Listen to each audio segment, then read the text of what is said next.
Hello and good morning.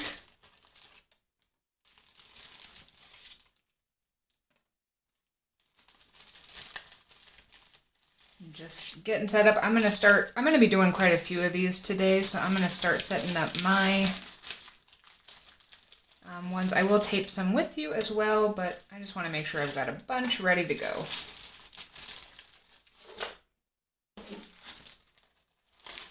How's your morning going so far? I'm going to be working on some different sizes. Some of these are about 2x3, 2.5x3, 4x4. I like to, when we're learning these, working with slightly smaller pieces is going to really help us kind of perfect and learn some of these things, and they're a lot easier to do when they're smaller.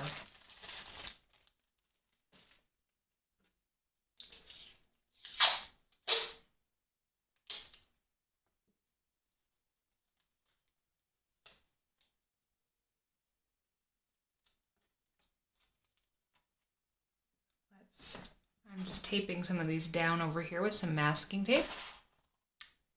Yeah, I've started to download these from TikTok and then upload them to my YouTube channel, which is under the same name, Rebel Unicorn Crafts, over there. And, you know, it does preserve the recording. It's not quite as good of quality, but it's there, so you can definitely watch this afterwards. I try to post it about the same day, but sometimes it takes a little longer.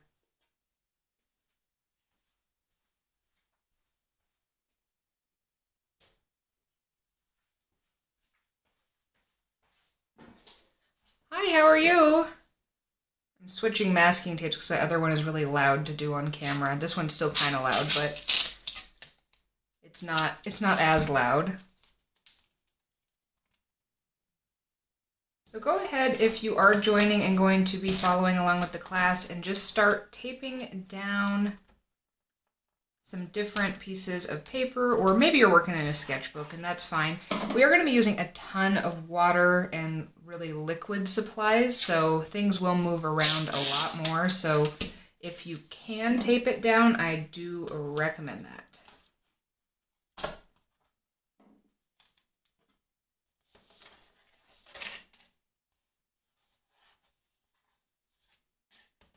We're going to mainly be focusing on kind of a wet on wet technique. It's not entirely, but just how to get these colors to flow together, and we can do a couple different versions of this.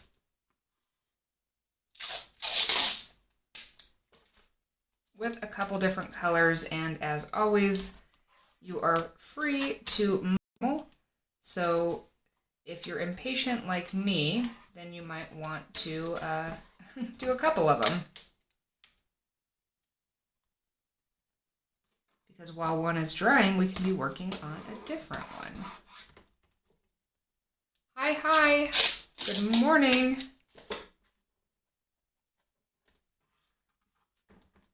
Anybody have any fun plans while we get set up for the weekend? If you're just tuning in, we're going to be doing kind of night skies, galaxy type things, and just learning how to kind of go with the flow and make something real pretty. I recommend working with slightly smaller pieces of paper. This is a 4x4. I've got some 2x2s, I think.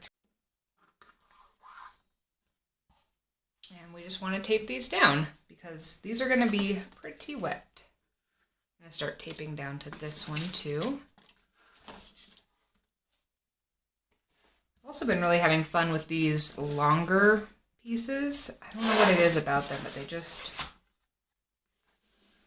kind of fun. I'm taping 6 down in total just so I don't know if I'll actually do all of them, but in case I have time to show all of those so that we don't have to wait. Because also I don't want to have to use a hairdryer. You can grab a hairdryer and it will help speed up the drying time. Just remember to only use it on different paintings and just working on kind of the skill of making those galaxies. I am using tube paints today with some water, obviously, and I've got a palette pot that is next to me where I will be mixing up larger quantities of the colors. And I also recommend making sure you have some tester strips, so just some extra pieces of paper that maybe weren't the right size of what you wanted, or where you had to cut them off, or even sometimes I use the backs of the paintings that I did not succeed at. And I'm not being super careful, but you might want to be a little more careful about how you place these down, because they will make a lovely little border. Yeah, absolutely. So the this will, can't hear anything. Shoot. Let's see if I can type. I don't actually know if I can. I can't actually type right now. If somebody could let vids555 let them know that I will be posting the live session to my YouTube channel sometime today or tomorrow after we're finished, so that if you don't have time to finish, or if your phone is broken or something like that, you can watch it later. I recommend having 3 to 4. Yeah, if somebody could do me a favor and just in the comment section let them know about the recording, because I don't think that they can hear.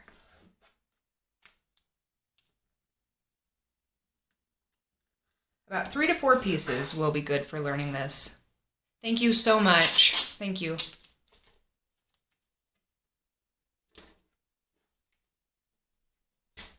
All right, there we go. I don't know what it is about but taping this down, but it's stressful to do in front of people. That's kind of a funny thing. Anyways, if you don't know who I am, my name is Lacey, and I am the artist behind Rebel Unicorn Crafts, and I love teaching and helping people figure things out. At the end of this class, it always really makes my day if you do share the images. I've been lucky enough that most people do actually send them afterwards, and it just really brightens my day. You can do that. The easiest way is through Instagram. You can send them to me through Lacey Walker Art or Rebel Unicorn Crafts. I have both, and either are totally fine. I've also had a few people ask, this is not required at all, but if you do feel compelled to give me a tip, I do have a Venmo, which is at Rebel Unicorn Crafts.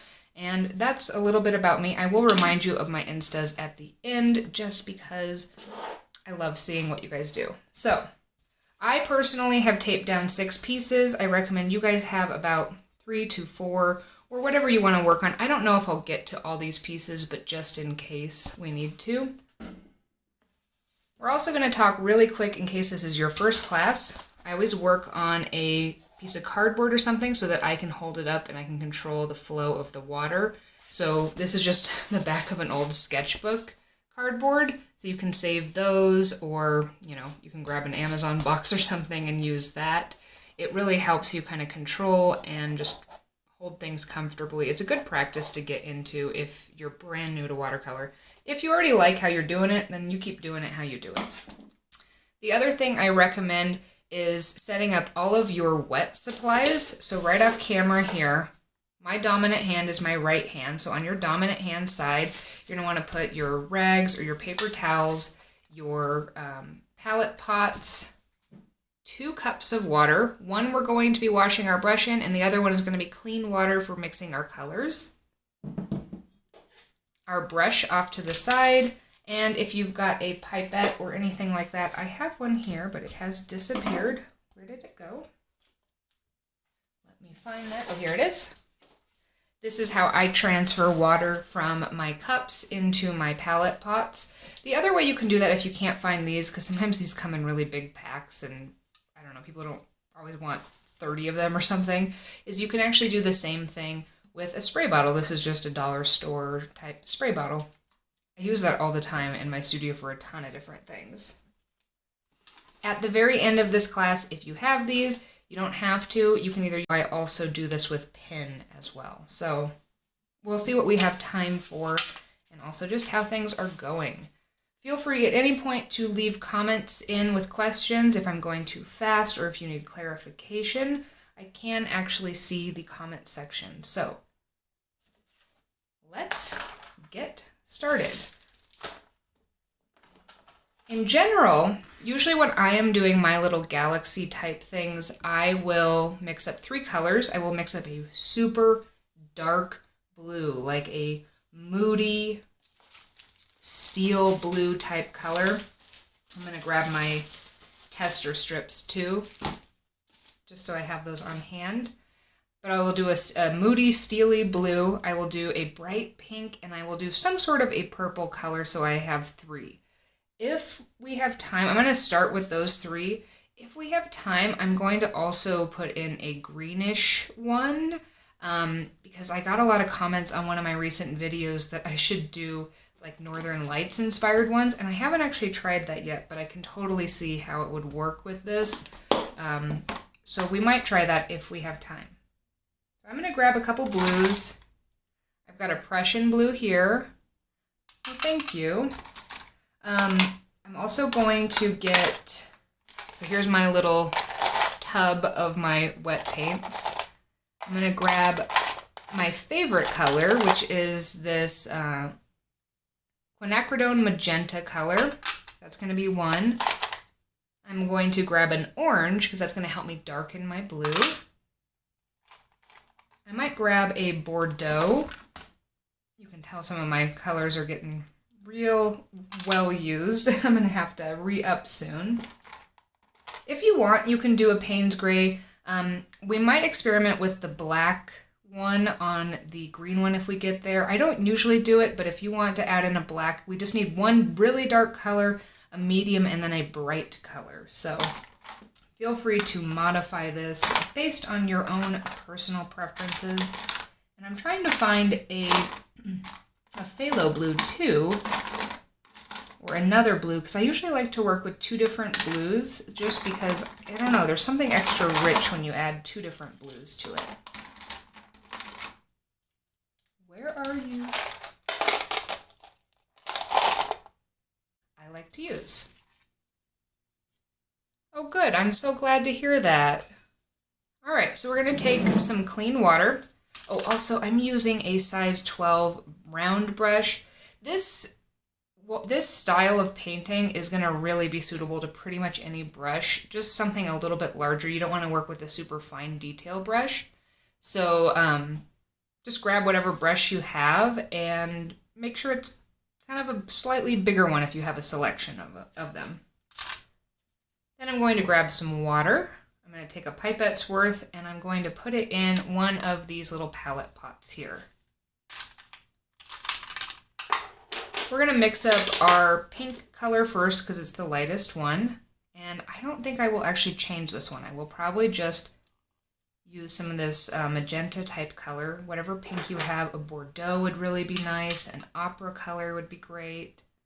And I always put it on the side because we can add more in. It's harder to take it out, and we don't want to waste it. But again, if you are brand new to my classes, this is why we do tester strips, because this is going to look super dark in here, and we want to test it on the paper so that we actually know what color it's going to be. I want mine to be a little bit brighter, so I'm going to mix in a little bit more. There we go. That's a little bit more what I want. One other thing, so if you are going to be changing the colors I'm working with, the only recommendation I have is just follow the opacity levels of the paints that I'm mixing up. You can do this with any color, and what that basically means is it has to do with the transparency and how light the color is and how much water there is in there. But if you were to write the word hello down, I want you to just follow my opacity levels so that you'd be able to see that word at about the same level as I can with my color, even if your color is a totally different color.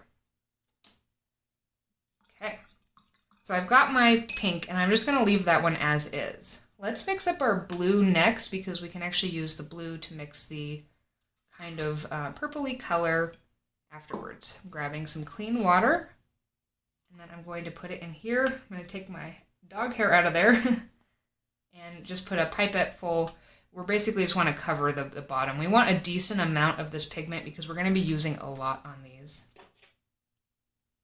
Then I'm going going to put my Prussian blue. We're probably going to need quite a bit of pigment for these. I'm going to put my Prussian blue. This is going to be our super dark color. And my phthalo blue here. And then I always darken the color by using the complement, which is the color that's on the opposite side of the color wheel. And for blues, that is orange. Ooh, and this is kind of dried out, but we don't need too much of that. We'll just be using a little bit at a time. And let's start adding these colors in here. So I'm going to start with that phthalo blue. Remember to mix these super well. The pigment will kind of get stuck in your brush when you transfer it like this. And so if you don't really mix it around, you're going to, when you test it, be a little bit misled as to how pigmented it is, because you might just have some in there. So just make sure you really mix it around. I'm going to grab some of that Prussian blue as well. Put that in there too.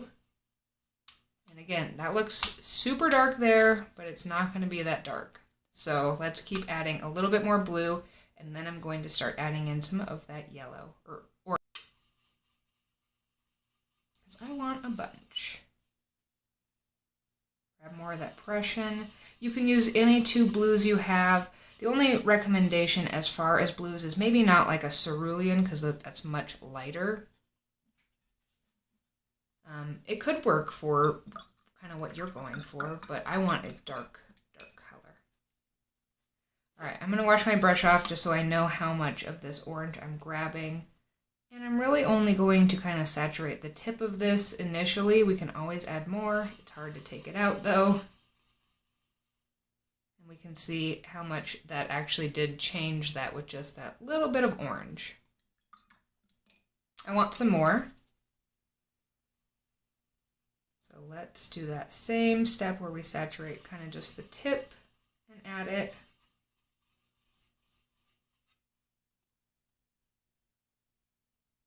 And there we go. We got a nice dark color.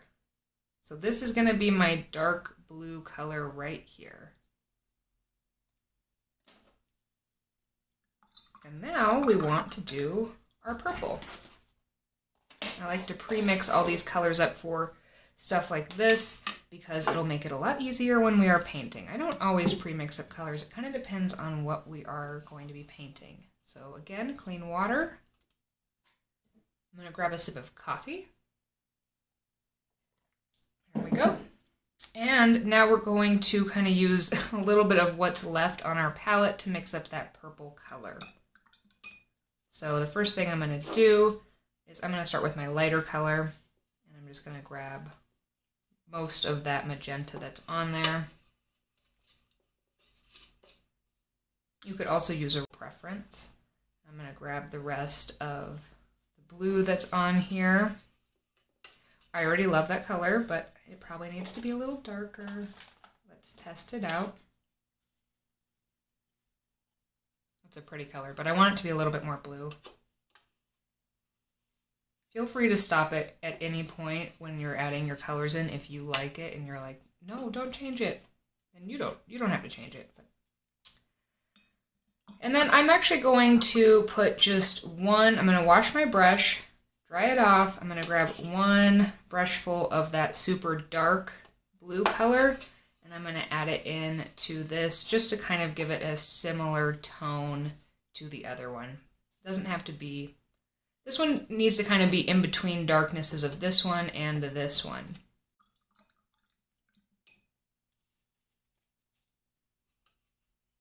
Here's my pink. And here is my blue. Now, one of the nice things is that even though these are quite different colors, they all play pretty nice together when they do mix together on the sheet, so it's really good to kind of pick a few colors. I'm a little bit worried about doing that bright green, so we're going to do some experiments at the end with that and how it's going to play with some different colors. For example, we probably would not want to put the bright green with this pink because pink and green are basically on opposite sides of the color wheel, so they'll really mute each other, possibly make a brown type color. But it would work well probably with the green and maybe even pretty nicely with that purple. Alright. I've got my colors mixed up. Hopefully you are there or almost there. And what we're going to do is we're going to be really loose and really free. The one thing we want to do, or that I find is super helpful, is do you see how much lighter this is here, or even kind of here? I like to set out where I want my light spots to be. I think I still have some blue in my brush. There we go. So what I will usually do is I just start by loading my brush with my lightest color, and then I kind of just decide where I want those light colors to be. Then, without washing my brush, because I've already gone into my lightest color, I will dip maybe into that purple, and I will put a few different spots, and then I will go into my darker color, and I'm holding this at an angle, and I just grab and kind of drag this down. These galaxies are really good to layer in, and we just want to fill in that whole space and just let it kind of flow. Don't go back in and overwork this too much. It's going to change and kind of drip and flow together really nicely on its own if you have enough pigment and water on there. So kind of just trust it to do its thing. If you end up hating it after the first layer, we're going to probably put more layers on these to make. I'm going to dry my brush off, and I'm just going to suck that up. If you've got a round brush, they're little magicians and they can help you remove water and pigment. So there's our first one, our first layer of our first galaxy. These go super fast, and I kind of feel like if I'm not explaining it well, please let me know. I'm going to just try to explain each one as I do it in case you're like, whoa, hold on, slow down. So let's go in and do our second one. It's not as big of a deal to put some of this light pink into either of these colors, so I don't have to be as careful when I am, washing or not washing my brush. So I like to start with my lightest color. So on this one, I'm going to load this with the pink, getting a whole bunch in there. I want it over here, and maybe I want a little spot over here. I don't know, maybe there. Now I'm going to go in with that purple. I'm going to soften those edges. I'm trying to move quickly enough to where nothing is drying. Now going with my blue. I want to make sure that none of those edges sit and dry, so we want to move kind of fast. Maybe grab that purple and maybe get it to the point where you've got just a ton of that in there so it will run down. And you can see that I'm really not touching the same spots on the paper more than one time. I am kind of working in different areas, but I'm not going back in and touching this area. Okay, so I dried my brush off, and I'm going to try to remove that extra water and pigment that's right here, just so we don't have that standing water.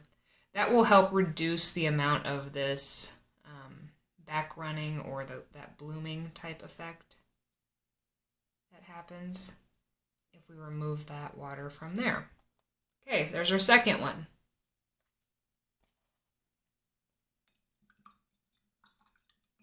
On this one,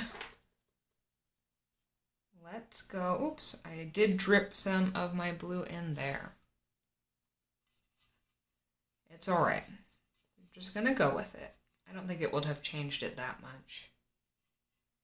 All right, again, I'm going to do a really good squiggle here.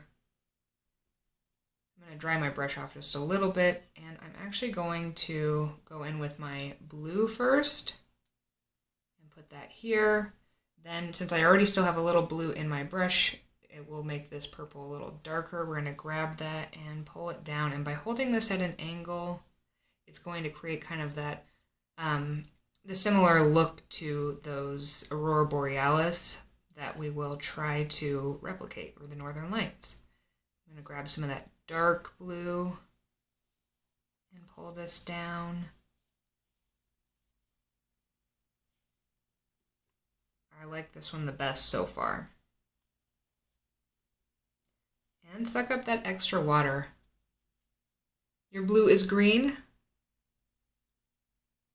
So are these wet on wet or wet on dry? Now, This is kind of in between. We're technically going on dry paper, so it's technically a wet on dry technique, but because we're doing multiple colors and we're really allowing them to flow, it's a little bit of wet into wet paint, but we're doing it on dry paper. Is your blue green because you chose it to be green, or are you asking for troubleshooting? Okay, here are these ones. So I'm going to let these sit and dry, and let's actually try to do one of the Northern Lights one over on my other page. So I'm going to pause here, mix up. Yes, paper starts dry. I'm going to pause while you guys catch up there, and I'm going to mix up that green color, and I'm going to take this yellow green color, because I feel like this is similar to the kind of color it will be, those Northern Lights would be. Maybe even a yellow too, because it seems like at the bottom, ooh, no, let's actually get some of that cerulean blue. Okay, so my clean water here. If you were using a watercolors, this is one thing that it's good to experiment with your colors. If you used a phthalo green or phthalo blue like I did, it has a natural slight green undertone. And then if your orange to darken it had more of a yellow to it, that would make it a little bit more green. So you kind of have to learn your colors and which ones are going to play nicely together to do what you want them to do. So it happens. It happens to me too. Sometimes I'm like, whoa, how did that happen? I'm going to grab some of that yellow green, mix that in there. We're going to try to do some Northern Lights inspired ones. Be careful that you actually do really kind of move that paint around and make sure it gets out of your brush. Because if I had swiped that on there, I would have thought, oh, I've got the perfect color, but in reality, it was just whatever was stuck in the brush. I want even a little bit more. And I think I'm actually going to need a little more of that pigment. There we go.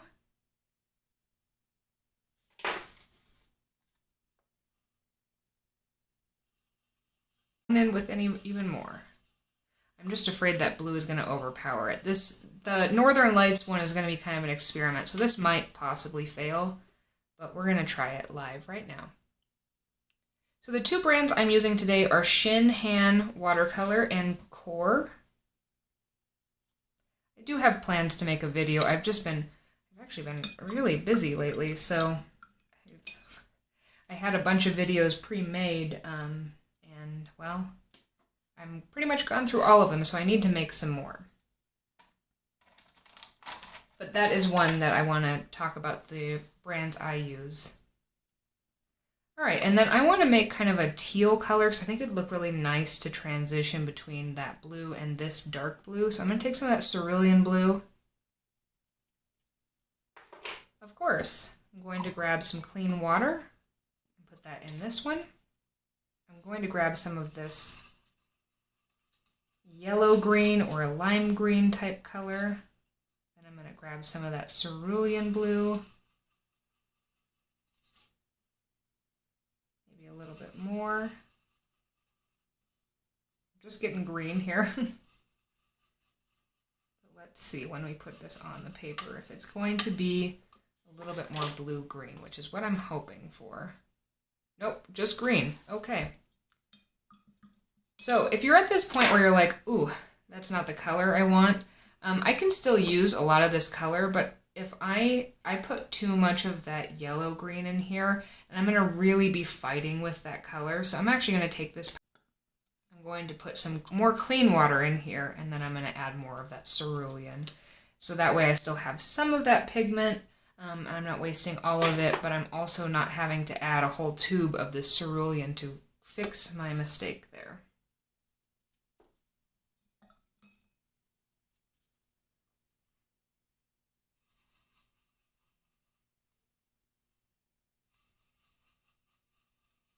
There we go, we're getting a little closer to kind of what I was envisioning. I Probably still need a little bit more, but it's better. Yeah. Actually, I think that's about the color I want there. Nice teal type color. Then when it's down, when all the water is evaporated from it, so you can see these have changed quite a bit, and that's fine. We'll evaluate them and figure out what we want to do with them.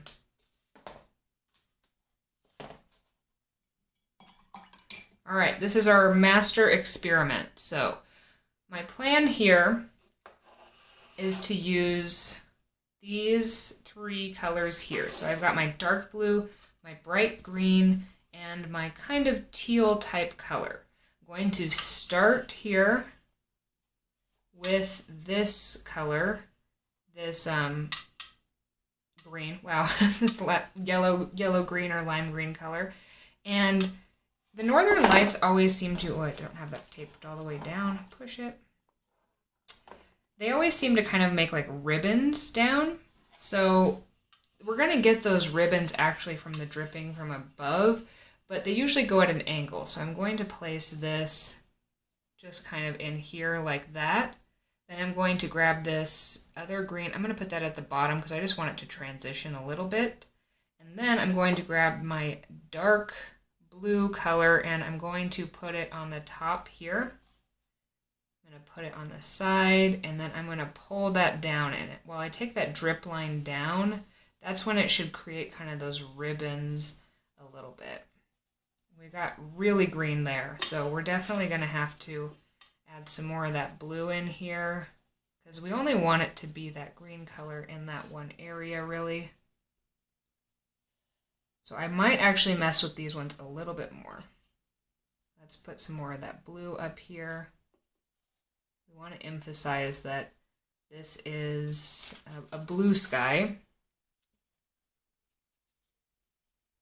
Again, this is kind of an experiment for me, so and maybe I can actually do this on here. Maybe a black would be better with that green. But let's say hypothetically you accidentally had your really dark color completely cover your lighter colors. You can take a rag or a sponge or something like that and you could kind of pick up a little bit of that pigment. You can also take a clean brush and pick up a little bit. So maybe let's do that because this is definitely going to need a second layer just to make sure that sky is actually kind of a nice color. This is good for if you're doing an actual galaxy too, to go ahead and pick up some of those colors so you've got some brighter colors in there with the galaxies. So in a similar way to the first ones we did, I'm going to kind of block out where I want my lightest color to be. I'm going to add in some of that purple and then some of that super dark blue and let that kind of flow around. This is all on dry paper. And then where I want there to be extra highlights, I'm going to wash my brush.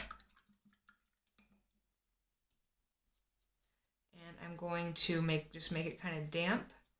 And I'm just going to pick up some pigment in a few different areas. Because you know how galaxies often look just kind of like little cloud formations? We can continue to preserve those areas and it'll give it a bunch of depth. So there's a question about how did I come up with the idea to make several small paintings and sell them as a set? How did I come up with that idea? I've been doing it for a few years now.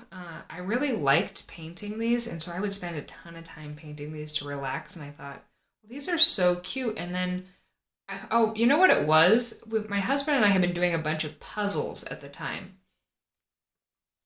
And I started looking at all these little paintings I had, and they kind of felt like they fit together like puzzles, where one would, they didn't actually physically fit together, but one would kind of look nice, or the size of another and the colors of another would help balance. And so I started putting them together in little sets like little puzzle pieces.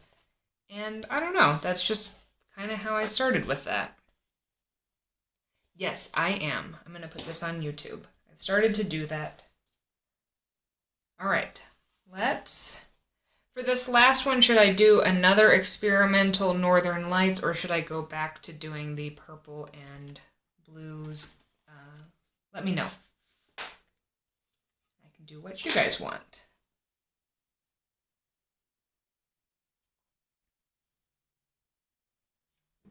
It's funny, now I don't even do normal puzzles because they kind of stress me out. To me, I get frustrated when I can't find sets, but or pieces to put together. And so now normal puzzles I can't because I like doing it with my art. All right, so we're gonna do another Northern Lights. I'm gonna try with some black. So I'm gonna put a pipette of clean water in. Probably doesn't need to be that clean because we're gonna make a black color. And I'm not actually going to mix up the black color. I'm just going to cheat and use a black or a Payne's gray for the sake of time. So let's grab our black and let's mix it in. I still will be using some of that blue, but I don't know, I feel like I need some more darkness with this. All right, we're experimenting. It seems like you have to be kind of lucky to actually see them.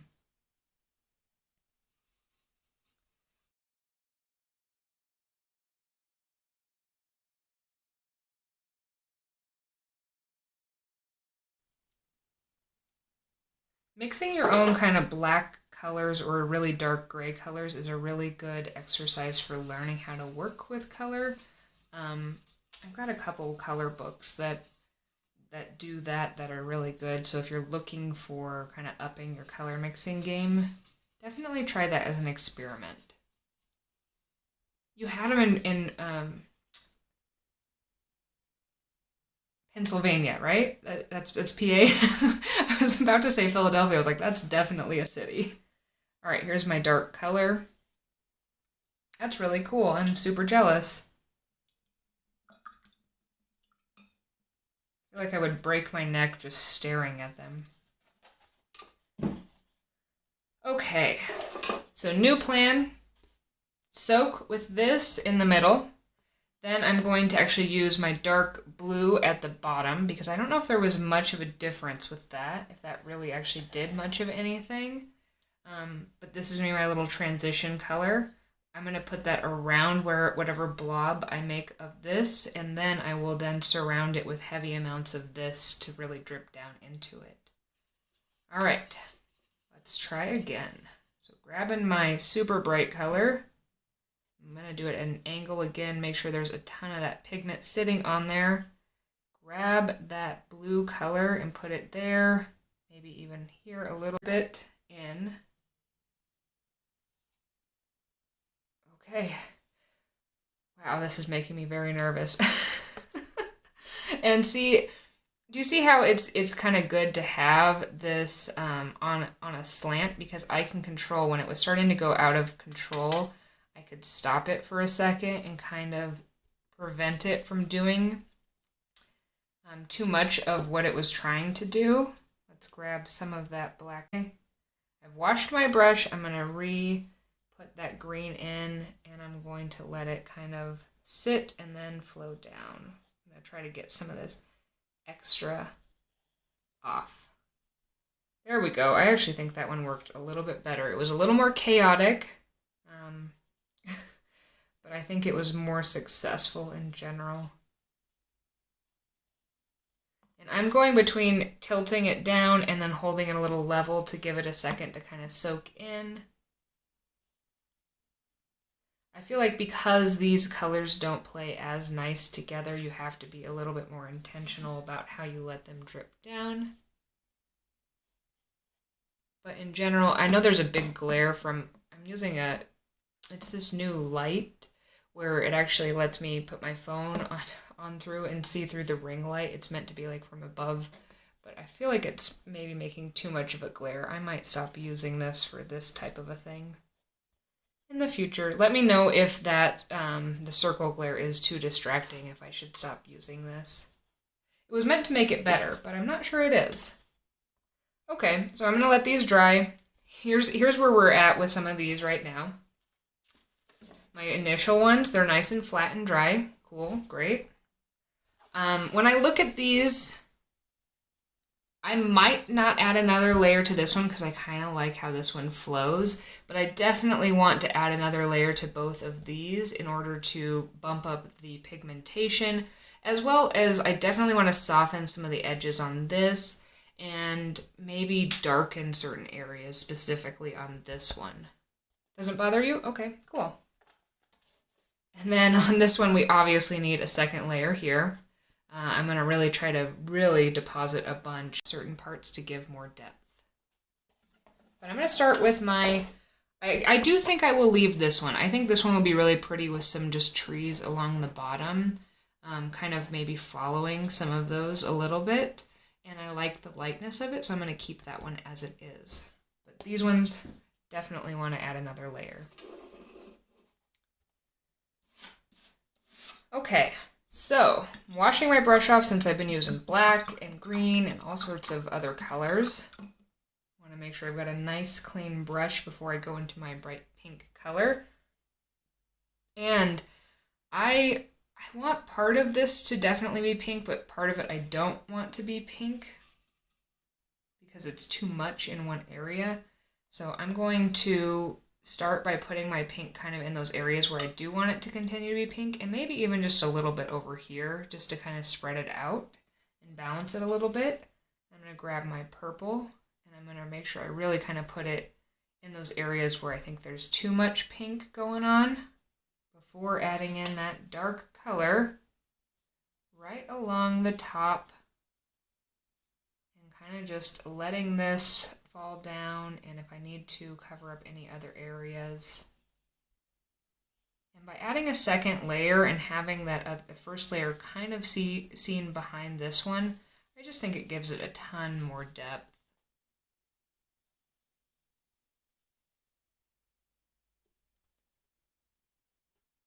And yeah, we'll be able to see that better when that dries. And again with this one, I want this to be a little darker. I do like how that bright pink spot is there. So I'm going to start by preserving that. And I kind of like that it's over here too. So I'm going to take my pink with a clean brush and I'm going to put that kind of right in those areas that I definitely want them. Again, I'm grabbing my purple. Purple here. And now I'm going to go in with that dark color because I want this upper part to be a little bit darker. Sometimes I kind of like to think about these as like where the light area is kind of like the Milky Way. If you're fortunate enough to live somewhere that doesn't have a ton of light pollution, you can see the Milky Way in that whole area of space. It's just a little bit lighter, even just standing and looking up at the sky. All right, cool. You can already see this one a little bit better without the glare. I really like how that is. And I start to, as these kind of develop, I start to think about what elements I'm going to add that are going to emphasize this. So if I want to add trees or mountains, I would kind of see them in a pattern that would kind of follow this and complement it. And so I kind of just, in my mind, start thinking about that a little bit. I'm going to leave that one as is. Let's go back over to our more experimental page. Okay, really need to clean my brush off before I grab some of this bright green. Okay, this is the one I'm the most nervous for right here. I'm going to put that green right where I lifted that pigment out. Make sure that it's really there, because we want a bunch of this. Then I'm going to grab some of that dark blue and put that kind of along some of the bottoms. Maybe even over here. Maybe kind of protect it a little bit from the black.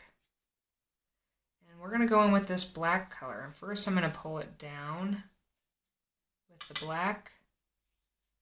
I'm going to take the remnants of that black color and put it up here because I don't want it to be too much.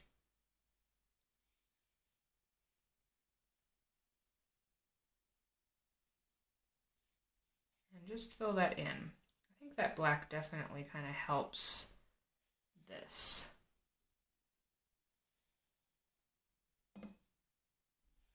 Quite a bit.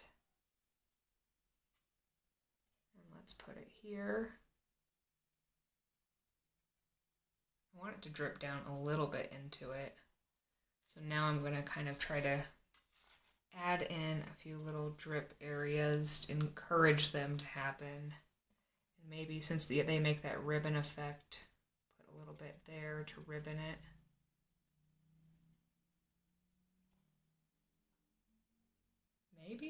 Maybe it's working just a little bit.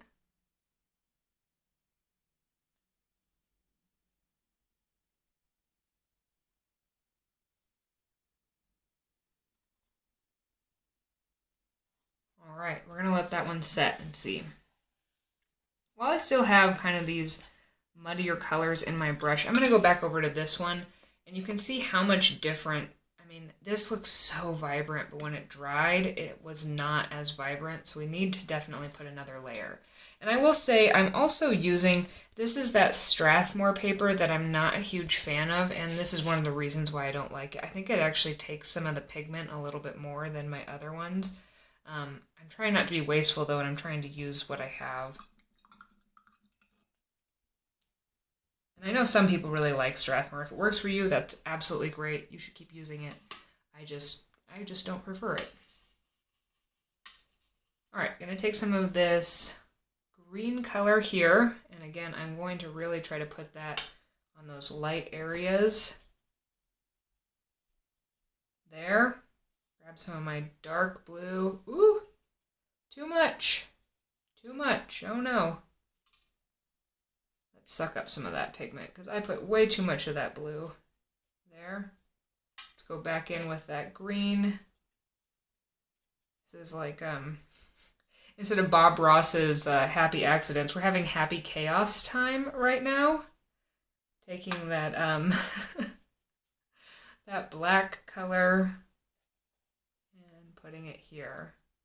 There we go. I think I might have kind of saved that, but that was definitely a little chaotic time.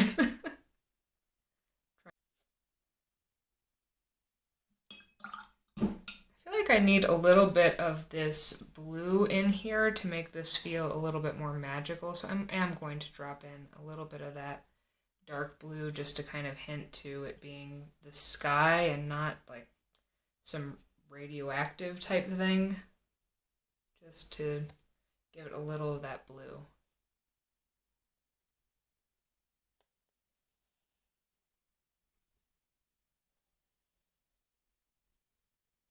Okay, let's set that aside. And let's go back over here and see what's happening to these. Still love this one. This one is definitely better. I still kind of want to put another layer on this one though. This one I think I like. I think I will now keep this one, but I think I'm going to do another layer on this one. Oh, oops, I forgot about this other one over here. I'm juggling too many. Let's make this one more magical. Your northern lights are going to be a galaxy. Hey, that's one of the nice things about watercolor is you just kind of roll with it and go with what it's giving you. Some days it gives you more than others. Okay, let's start with our pinks on this one. This is the one we're doing some lifting. So we're going to put our pink on those light areas because it's our lightest color. I'm kind of actually putting it over a bunch of it. And I'm just kind of tapping it on this one because it's a lot smaller. And I'm going to clean my brush off. I'm going to dry it so it's just damp. And then in some of those other areas, like we did before, I'm going to just tap off some of that pigment. And this is just going to be kind of a slow layering process where we're going to really build up depth by adding darker and darker pigments, but we're going to continue to kind of lift off certain areas so that they stay much lighter. This one's definitely going to be more galaxy type. And I'm just drying my brush off after I lift a little bit. So a question is, have I ever mixed up a color, ran out, and then I have to mix more, but just quite can't get the same?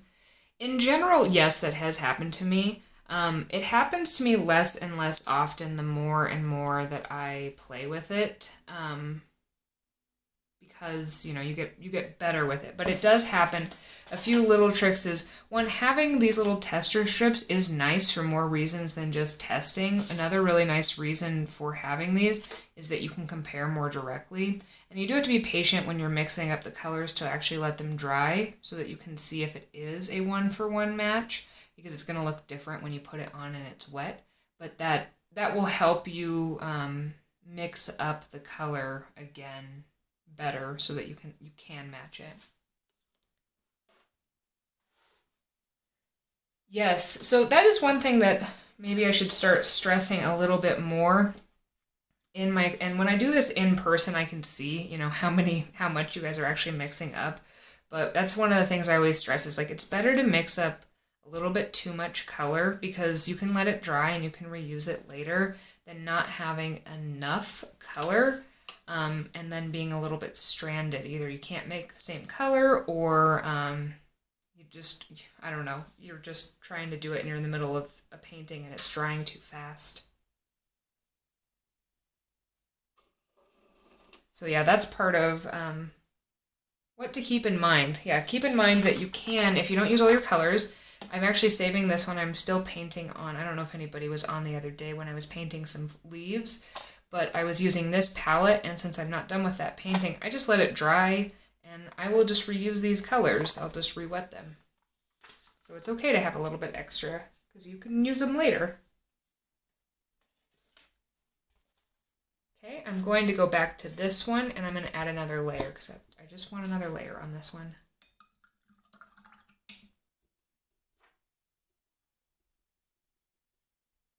Okay, starting with my bright pink color. I'm just going to put it there this time. And I just want this to be darker in general, so I'm just going to do the blue and the pink. I don't think I'm going to add any of that purple in this time. Just adding little bits at a time.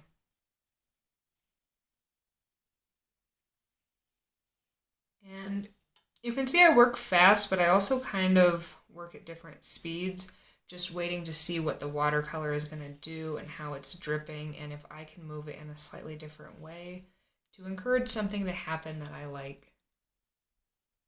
Oh, I'm really glad that you're learning a lot.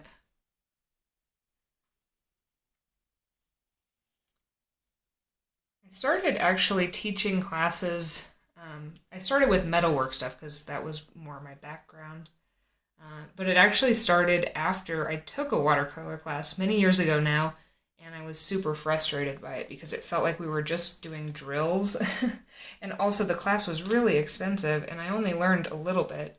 And I thought, well, I feel like there's a way to learn some of these skills while we paint something cool at the same time. So that's what I'm trying to do is we get to experiment with skills while we actually make something. All right, cool. Ooh, I think my experiments might have kind of worked over here. I'm liking them. I don't think I'm going to mess with either of these. I think these two, I think we're onto something with the Northern Lights here. Cool. This one I do want to add another layer on. Oh, I'm glad you could make it. Just for if you are just joining and you missed the first part of this, I will be uploading this to YouTube. I know it's kind of a funny format to watch on your computer or whatnot, but I will be uploading these sessions. All right, so again, I'm just going to do the same thing here where I'm building lots of pigment and also then lifting some out so that we're getting a lot of this depth. So I'm going to start with my pink, putting that on. Go in with my darker color. And on this one, it's a lot more tapping. I'm doing a lot more kind of galaxy-based things. And we can actually even just wash our brush off if you're like really wanting to preserve a certain area. And with clean water, you can just tap some clean water in those areas. And that will also help make sure that it stays a lot lighter in the areas that you want it to.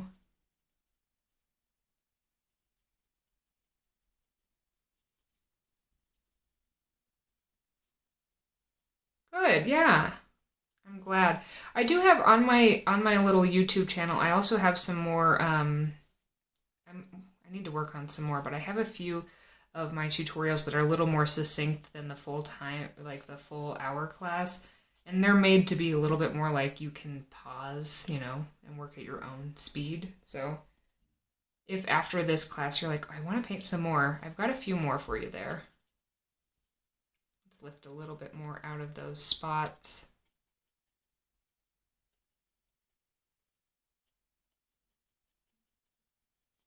There we go.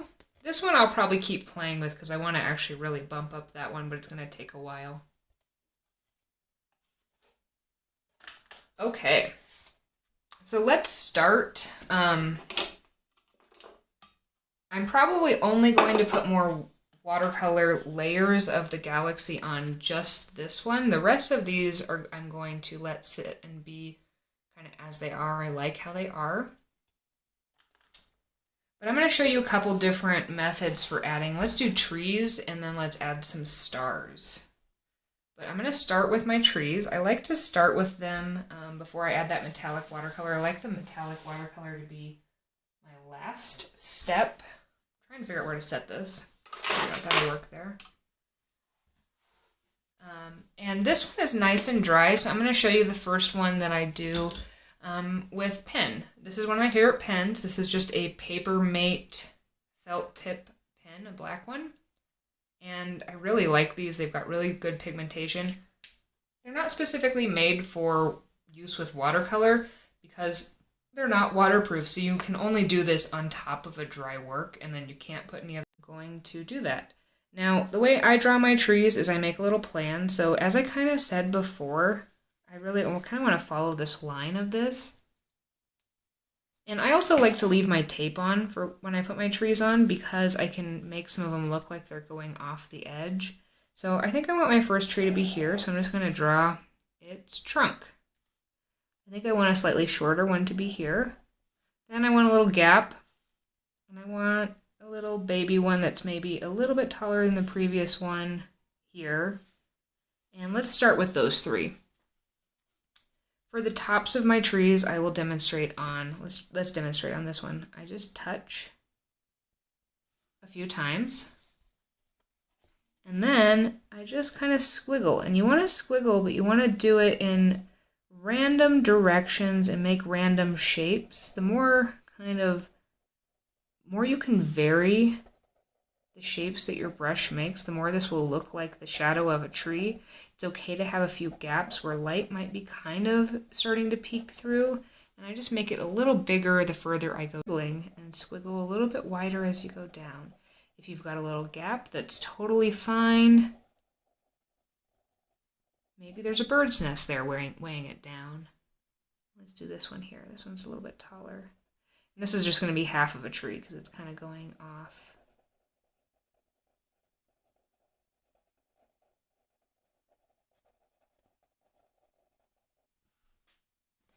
There's a couple. I think I want another one here. Let's do one that's kind of closer to this one.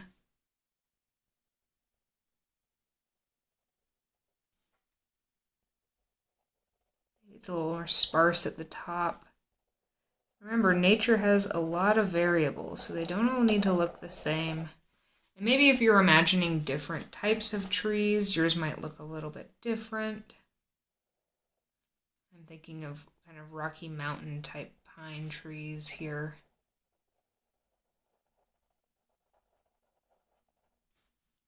I'll probably stop this here for now just so we've got time to do some of the other ones, but I would probably then come in and put a few more that kind of mirrored this going up a little bit. But I like to vary the heights because, you know, trees grow to slightly different heights and they're at different parts of their growth.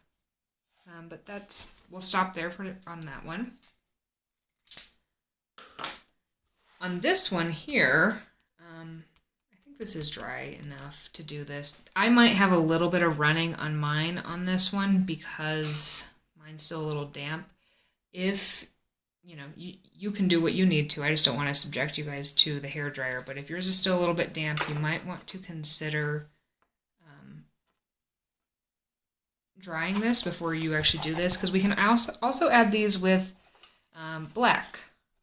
So the way I'm thinking about these trees is as if I'm standing somewhere over here and it's really just the shadows of the trees I'm seeing. So we don't want a ton of detail and we want to just do a real dark color. So I'm going to take that black we mixed up earlier. I'm still using my same brush and I'm just going to kind of start by just making little strokes and just hinting to the fact that there are some trees here.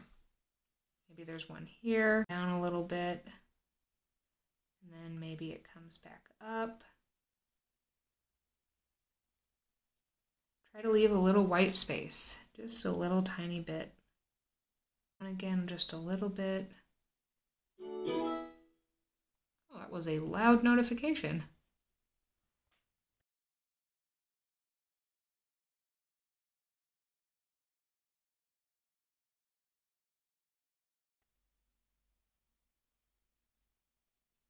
I'm just trying not to overthink this too much. I find that when you're doing trees, the more you overthink the little shadows, the more kind of odd they end up looking because you're trying to control it too much. And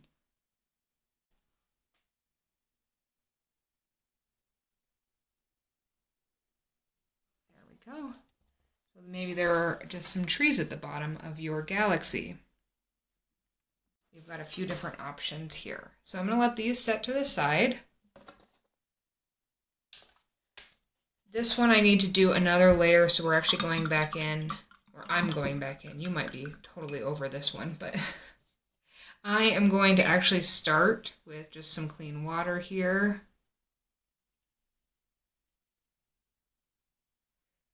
Just clean water, then I'm going to tap around that with this pink. Because again, this is the one that I'm really trying to build depth and have a lot of different variation of light versus dark. I'm trying to make kind of like a nebula galaxy type thing. I'm doing a lot of tapping on this one. Maybe we should put just a little black in a few areas. I don't want too much though.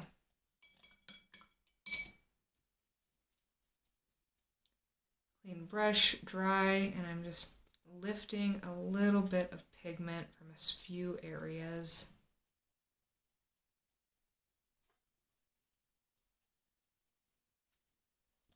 We're just trying to create contrast here.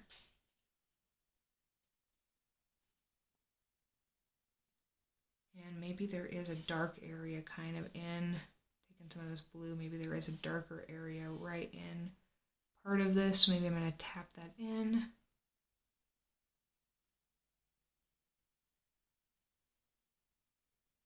And let's leave that right now as it is. I'm going to add in trees on both of these, and I think I'm going to do the painting method again. You could also add in, if you wanted to, you could add in maybe there's a little hill or something here with that black. I guess I'm adding that in. I didn't really think about that too much before I did it.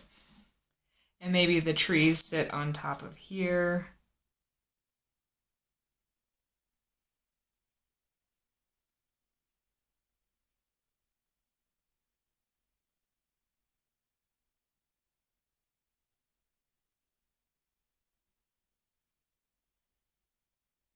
It might end up not actually looking like the trees are on the hill because they're going to be just combined in there, but I'm just going to add in a few little trees.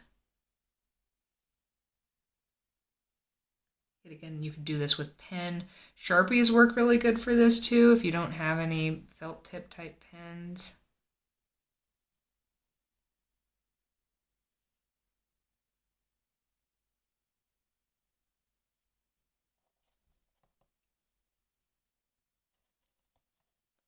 Oh, I'm glad to hear that. I'm really glad that people are learning. Makes me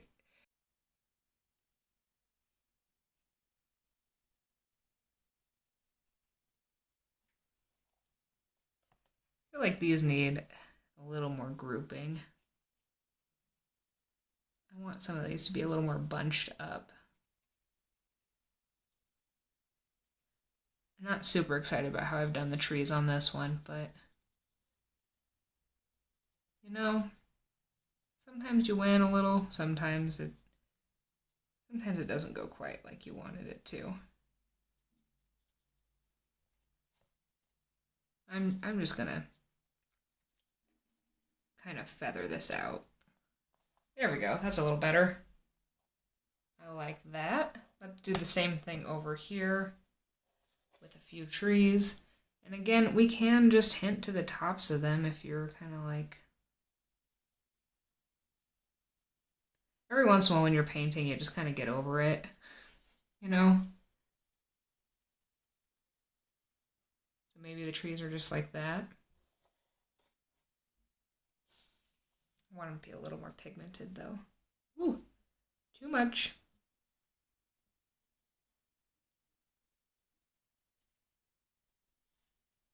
There we go. And now we have a fun part. So if you're using metallic, spray this at because it's going to get everywhere, so make sure your work surface is not going to be affected by this. You don't have anything out next to it that is going to be splattered in this. But the next thing I'll do is I actually save for this part my little scrap pieces of paper because I want to cover up these trees. I don't want the trees to have stars on them, so I will actually use these little pieces.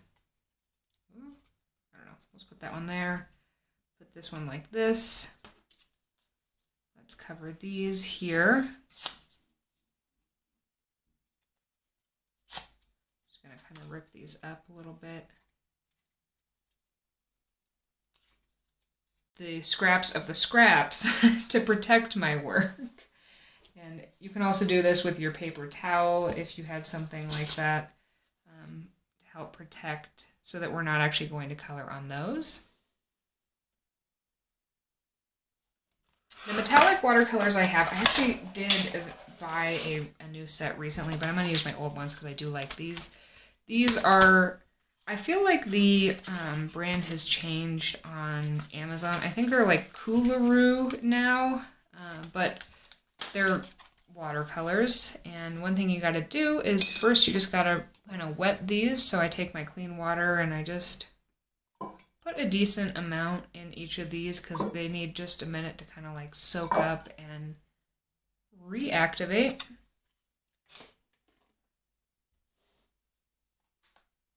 Color, I actually use them more than you'd think.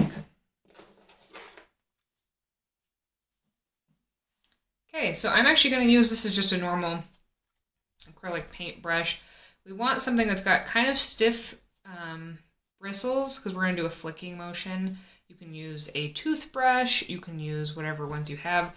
I've just never had any success trying to flick this, so I usually grab one of my acrylic paint brushes because it washes out super easy out of these. I also like something that has a little bit of a flat edge to it. Release and soak into that water, and then it will be in your brush. I wipe it off a little bit so I don't get too much, and then I just start flicking. Maybe I didn't have enough. There we go. I also don't know how well you're going to be able to see this initially. I'm just adding some stars, and I usually add a couple of different colors of this metallic. Let's see if you can see it, if I get it to shine a little bit. Oh, you can kind of see.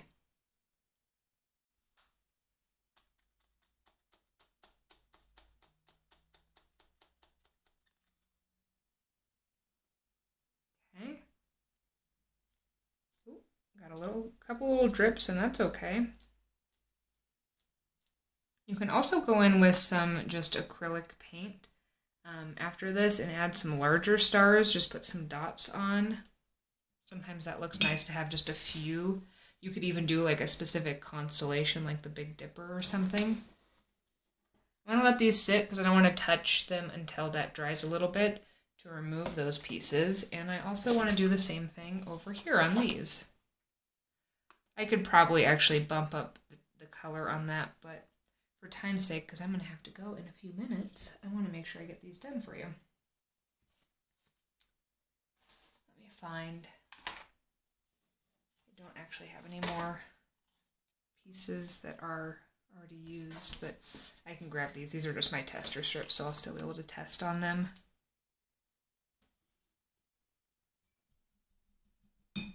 Let's start with this one. I like this color here right now for these.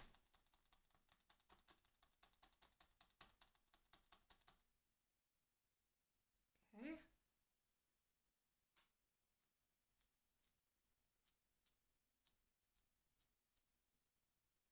Oh yeah, that looks good.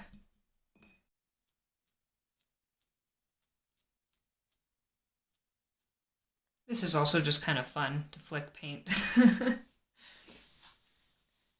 Everybody wants to have their own little Jackson Pollock moment, I suppose. Or Caleb Schaub, I think that's how you say his name. He's kind of the that version of the new generation of artists. I mean, he doesn't flick paint so much, but he gets to really throw it around.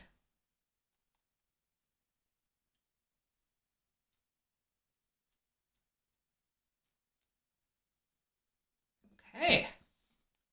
I'm going to set those ones to the side, let those ones dry. Maybe these ones are good enough for me to actually remove so we can take a look. Because we are wrapping this up right now. Oh, yes. All right, now again, not again, but I've said this a lot of times. I haven't said it at all today. If you taped your work down, please remember to use a hairdryer to actually heat these. And it's okay because, you know, these were what we learned today, and I don't want to use the hairdryer and hurt your eardrums. But here is one. I really like this one. I like the lightness of it. Kind of makes me feel like a really peaceful night. You also want to make sure that yours are dry before you try to take this off. The more wet they are, because we have really loaded this paper up, the more fragile this paper becomes and the more likely it is to rip.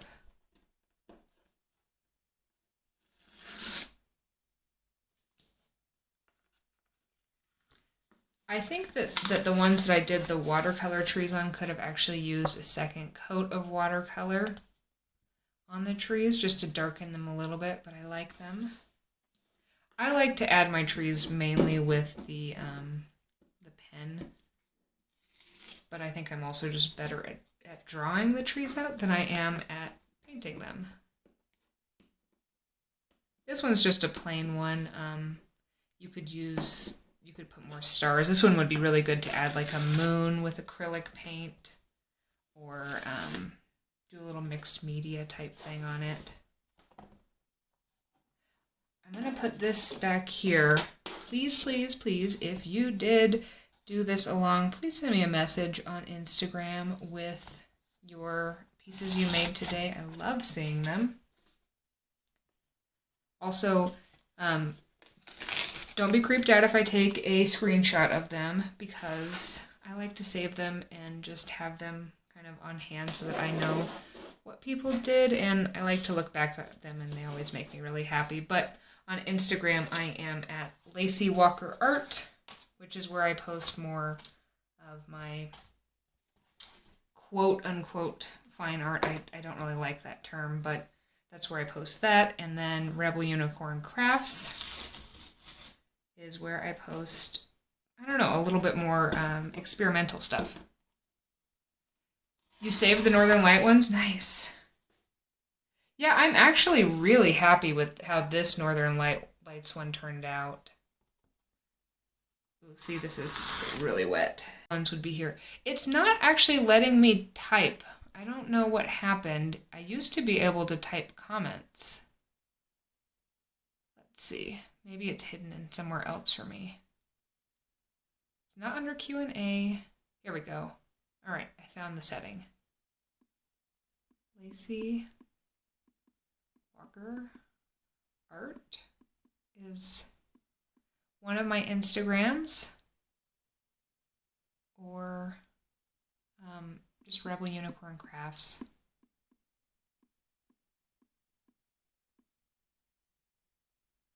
There we go. Cool. And I learned something new. They just recently updated my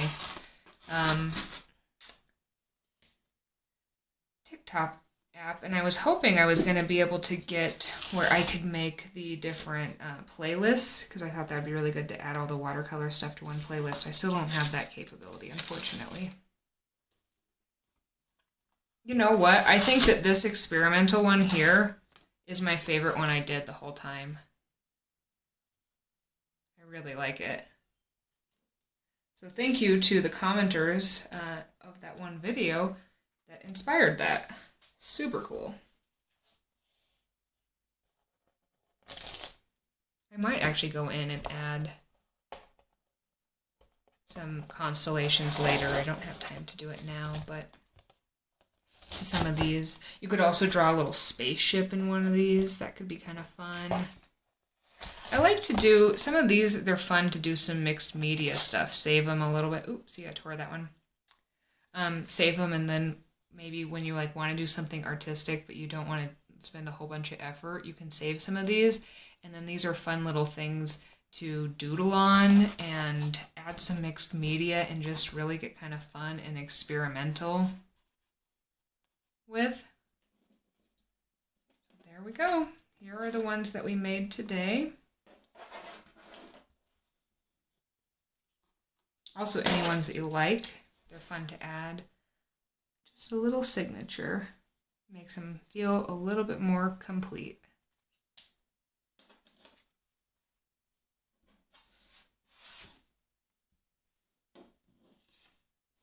Here are mine from the day. Let's see if I can pull this up a little bit. And I would love to see the ones you made.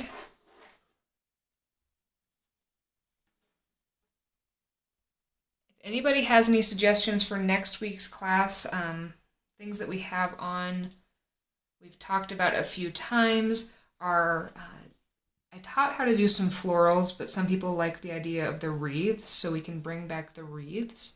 We can also do some food type ones, maybe some summer fruits or something like that.